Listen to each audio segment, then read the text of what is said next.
दोस्तों, स्वागत है आप सबका। बात करते हैं बैटल ऑफ प्लासी प्लासी की लड़ाई के बारे में। क्या कारण थे, क्या दुर्घटनाएं थी और क्या नतीजा था। शुरू करते हैं। 1756 में बंगाल के नवाब अली वर्दी खान की मौत के बाद उनके दोहतरे सिराजुद्दौला को बंगाल का नवाब बनाया गया। लेकिन उनके गद्दी पर बैठने के बाद कई कारणों की वजह से उनके संबंध अंग्रेजों के साथ बिगड़ने लगे, और वो कारण हम विस्तार पूर्वक समझेंगे। आप पेन कॉपी के साथ नोट भी कर सकते हैं। तो पहला कारण, सिराजुद्दौला का विवादपूर्ण उत्तराधिकारी होना। नवाब अली वर्दी खान का कोई भी बेटा नहीं था, उनकी 3 बेटियां थीं। 1756 ईस्वी में उन्होंने अपनी मौत से पहले अली वर्दी खान ने अपनी सबसे छोटी बेटी के बेटे को अपना उत्तराधिकारी नियुक्त किया, जिनका नाम सिराजुद्दौला था। ये बात दूसरी बेटियों और उन जवाइयों को पसंद नहीं आई। फिर भी जब तक अली वर्दी खान जिंदा रहे, किसी ने भी बगावत करने की कोशिश नहीं की। लेकिन उनकी मौत के बाद उनकी सबसे बड़ी बेटी, जिनका नाम कसीटी बेगम था, और उनके दोहते शौकत जंग ने गद्दी के लिए अपना अपना दावा पेश करना शुरू किया। इस घरेलू जंग की वजह से नवाब सिराजुद्दौला की स्थिति काफ़ी ख़राब होने लगी और अंग्रेज़ों ने स्थिति का फ़ायदा उठाना चाहा। दूसरे पॉइंट की बात करते हैं। सिराजुद्दौला के विरोधियों को अंग्रेज़ों की सहायता मिलनी। अंग्रेज़ काफ़ी समय से बंगाल के ऊपर अपना कब्ज़ा करना चाहते थे, और अंग्रेज़ों ने धीरे धीरे नवाब की राहों पर कांटे बिखेरना शुरू किया। जो भी सिराजुद्दौला का विरोधी था, उनको अपनी शरण में लिया और उनको काफ़ी सारी सहायताएं दी, ताकि वो उनके साथ मिलके नवाब के साथ बगावत कर सकें। नवाब ने काफ़ी बार अंग्रेज़ों से पूछताछ की, लेकिन अंग्रेज़ों ने कभी भी सीधा जवाब नहीं दिया, और ये बातें नवाब को बिल्कुल पसंद नहीं आ रही थी। तो अंग्रेज़ों के साथ उनकी स्थितियाँ और ख़राब होने लगी। तीसरे पॉइंट की बात करते हैं। कलकत्ता की किलाबंदी, फोर्टिफिकेशन ऑफ कलकत्ता। उस समय में बंगाल व्यापारिक दृष्टि से बहुत इंपॉर्टेंट था, इसीलिए अंग्रेज और फ्रांसीसी बंगाल को अपने अधीन करना चाहते थे। इसीलिए उन्होंने कलकत्ता की किलाबंदी करनी शुरू की। नवाब को ये बात बिल्कुल ठीक नहीं लगी, क्योंकि इसके साथ उनके राज को काफ़ी भारी नुकसान हो सकता था, और उन्होंने दोनों शक्तियों को किलाबंदी ना करने को कहा। फ्रांसीसियों ने उनकी बात मानी, लेकिन अंग्रेज़ों ने उनकी बात मानने से इनकार कर दिया, जिसकी वजह से अंग्रेज़ों और नवाब के बीच तनाव और बढ़ता गया। चौथे पॉइंट की बात करते हैं। व्यापारिक अधिकारों की दुर्वरतों, मिसयूज ऑफ कमर्शियल प्रिविलेजेस। हुआ क्या था, 1717 में 1717 ईस्वी में मुग़ल बादशाह फ़र्रुखसियार ने अंग्रेज़ कंपनियों को सालाना 3000 कर देने के बदले बिहार, बंगाल और उड़ीसा में बिना कर दिए उनके ऊपर बिजनेस करने का, व्यापार करने का उनको मौका दिया। लेकिन अंग्रेज़ों ने इस अधिकार की दुर्वरतों करनी शुरू की। वो अपने निजी व्यापार पर भी कर नहीं दिया करते थे, और जो भी भारतीय कंपनी थी, उनके माल को अपना माल कह के उनके ऊपर भी कोई कर नहीं देने देते थे। फिफ्थ पॉइंट की बात करें, उस टाइम पे कृष्ण दास का मामला आया था, अफेयर ऑफ कृष्ण दास।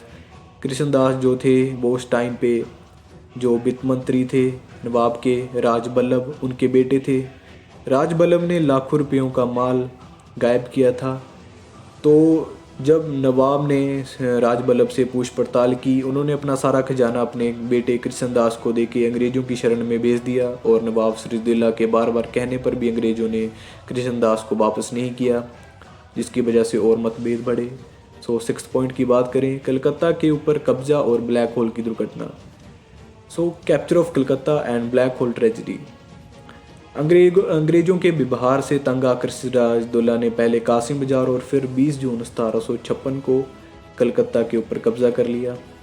इस हमले के दौरान सिराजुद्दौला ने अंग्रेज़ों के 146 बंदे गिरफ्तार किए, और उनको सज़ा देने के लिए 18 फुट लंबे और 14 फुट 10 इंच चौड़े एक कमरे में उनको बंद कर दिया गया। और सांस घुटने की वजह से 123 व्यक्तियों की वहाँ पे मौत होगी, सिर्फ 23 व्यक्ति ही बच सके। इस ब्लैक होल दुर्घटना को कई जो इतिहासकार हैं वो ठीक नहीं मानते। उनका कहना है कि ये सिर्फ मनगढ़ंत कहानियाँ बनाई हुई हैं नवाब को बदनाम करने के लिए। सातवां पॉइंट हमारा, अंग्रेज़ों के द्वारा कलकत्ता के ऊपर फिर कब्जा करना, रीऑक्यूपेशन ऑफ कलकत्ता बाय इंग्लिश। जिस समय ब्लैक होल की दुर्घटना हुई, ये दुर्घटना सुनने के बाद जो अंग्रेज़ थे काफ़ी भड़क गए, और उन्होंने अपने अपमान का बदला लेना चाहा।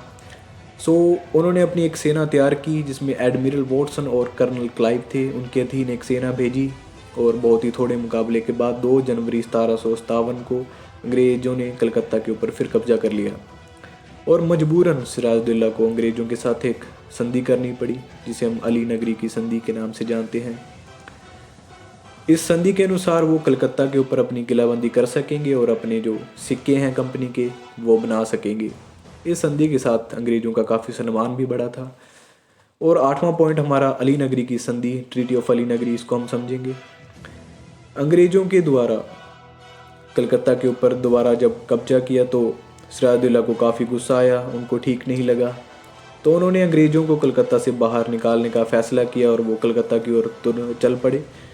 सो क्लाइव ने अचानक हमला किया, सिराजुद्दौला की सेना को हरा दिया और 9 फरवरी 1757 को नवाब सिराजुद्दौला ने अंग्रेज़ों के साथ संधि की। इस संधि के अनुसार मुग़ल बादशाह कंपनी को जो भी विशेष अधिकार दिए जाते थे वो देते रहेंगे। कंपनी बिना किसी कर देने की बजाय बंगाल, बिहार, उड़ीसा में अपना व्यापार कर सकेगी और कंपनी को जो भी नुकसान हुआ उसकी भरपाई नवाब के द्वारा की जाएगी। अंग्रेज किलाबंदी कर सकेंगे बिना किसी रुकावट के द्वारा और अपने कंपनी के सिक्के बना सकेंगे। और इन सब शर्तों की बजाय सिराजुद्दौला को सुरक्षा देने का अंग्रेज़ों ने वचन दिया। और 9th पॉइंट की अगर बात करें, चंद्रनगर के ऊपर कब्ज़ा, कैप्चर ऑफ चंद्रनगर। क्लाइव जो सेनाधिकारी थे अंग्रेज़ों के, उनको डर था कि फ्रांसीसी जो चंद्रनगर में रहते थे वो नवाब सिराजुद्दौला के साथ मिलके हमला ना कर दें, तो उन्होंने पहले ही चंद्रनगर पे ऊपर हमला किया और 23 मार्च 1757 को क्लाइव ने वहाँ पर कब्जा कर लिया। सो 10th पॉइंट हम बात करते हैं, नवाब के विरुद्ध साजिशें, कॉन्स्पिरेसी अगेंस्ट नवाब। सो चंद्रनगर के ऊपर कब्जा करने के बाद सिराजुद्दौला के ऊपर काफ़ी नुकसान हुआ और क्लाइव को ये लगा कि नवाब जो हैं वो फिर से हमला हमारे ऊपर ना कर दें, तो क्लाइव ने नवाब के जो सेनापति थे मीर जाफ़र जिनका नाम था, उनको अपने जाल में फंसा लिया और उनके साथ एक गुप्त संधि की, जिनके अनुसार मीर जाफ़र जो उनकी सेना है उनके साथ मिल जाएंगी और हर जाने की तरफ से 1 करोड़ रुपये, 1 करोड़ कंपनी को और 50 लाख रुपए अंग्रेज़ों को देने पड़ेंगे और कुछ जो इलाके हैं वो अंग्रेज़ों को देने पड़ेंगे, लेकिन उनको बंगाल का नवाब बना दिया जाएगा। और जो एक और शर्त थी, जिस शर्त में फ्रांसीसी जो भी पकड़े गए थे उनकी संपत्तियां और उनको अंग्रेज़ों के हवाले कर दिया जाएगा। तो इस तरह से सिराजुद्दौला का जो तख्त पलटने की कोशिश की गई।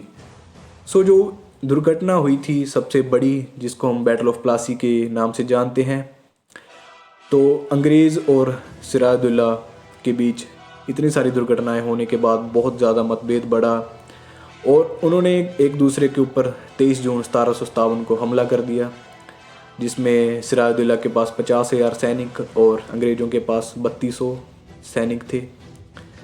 तो जो सेनापति थे सिराजुद्दौला के, उनमें मीर जाफ़र, राय-दुर्लभ और यार लतीफ़ खां, वो अंग्रेज़ों के साथ मिल गए। केवल मीर बदान जो नवाब के वफ़ादार एक सैनिक थे वो उनके साथ रहे और छेती ही एक गोला उनको लगा और उनकी भी मौत हो गई। और सिराजुद्दौला उन्होंने जंग के मैदान से दौड़ना सही समझा, लेकिन मीर जाफ़र के जो बेटे थे, मीरन जिनका नाम था, उन्होंने उनको पकड़ा और उनका कत्ल कर दिया।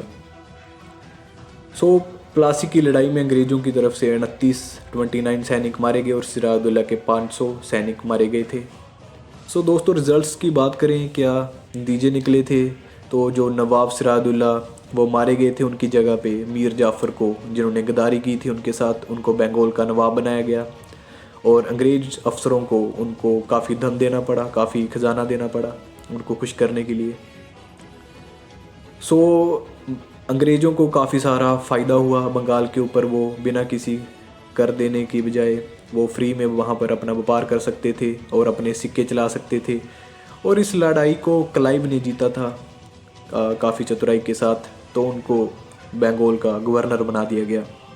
तो ये सब कारण थे और दुर्घटनाएं थी और ये नतीजा निकला था।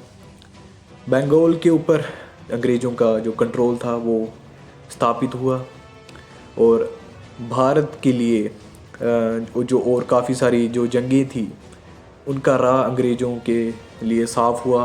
वो भारत के ऊपर अपना कब्ज़ा अब करने की शुरुआत थी उनकी ये वाली, तो उनको आर्थिक लाभ हुआ, बहुत सारे लाभ हुए। तो ये सी थी प्लासी की लड़ाई। Thank you.